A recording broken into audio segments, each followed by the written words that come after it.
I warmly welcome this bill and praise Senators Warfield and Ruane for bringing it forward. I would also like to congratulate the National Youth Council of Ireland, the Irish Second Level Students' Union and the Union of Students in Ireland, who have campaigned for this day for well over a decade. After their long battle to get this issue onto the political agenda, it is up to us now to make good on the promises we made and support the bill. Since joining the Seanad last summer, in particular through my role in the Public Petitions Committee and the Seanad Public Consultations Committee, I have been voicing my concerns about the future of democracy. It is not an exaggeration to state that across the Western world, parliamentary democracies are under strain. To our east today, the UK government will leave the European Union. To our west, President Trump continues to attack the media, to attack women's rights, LGBTI rights, migrant rights, and attack the basic freedoms and protections that America was built on. Here at home, 21st century citizens operating in a digital age increasingly feel disconnected from the political system. Equally, there is a growing awareness that the voices of many marginalised groups have historically been ignored. To overcome these challenges, we need to fundamentally reassess how we best engage with citizens. One of these changes needed is to expand the franchise to ensure that everyone is truly heard. That is why I am supporting this bill this evening. Let's remember that the people will be given new voting rights if this bill passes, are already often old enough to drive, until recently to get married, to join the army and indeed to pay income tax.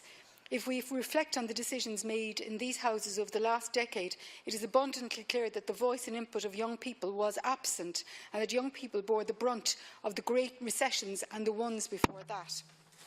The ESRI state that 1/4 of young people suffer from at least 3 of the following: either income poverty, or unable to afford basic goods, or under financial strain, or poor health, or mental distress, or poor housing, overcrowding, neighbourhood problems, mistrust in institutions, including this one, and we can certainly understand that when we think about what all that is going on with regards to our Garda Síochána, Tusla, HSE. There's one institution after another failing us, and that's why it's really important to extend our franchise to younger people. But if we look at the facts facing younger people, in 2012 youth unemployment was over 30%, and while the government have made great progress, today the rate of youth unemployment is still twice what it was in 2007.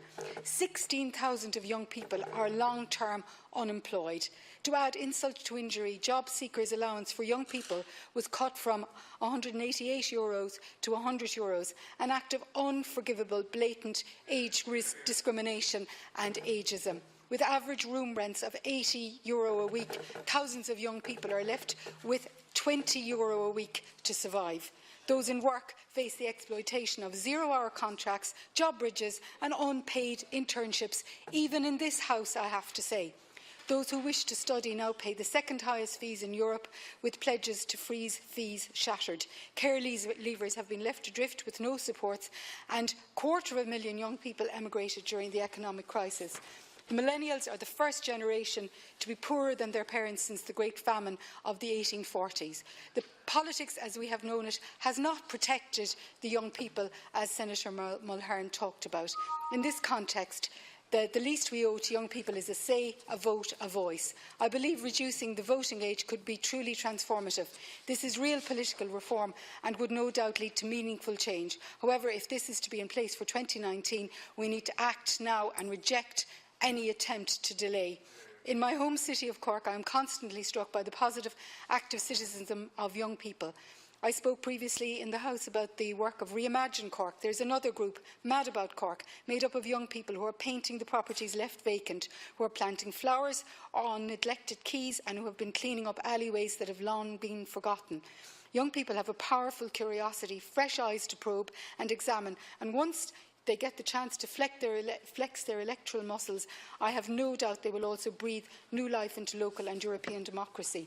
We need to believe in young people. We need to trust young people. We need to undo some of the harm that's been done and strengthen democracy for the future. That starts today.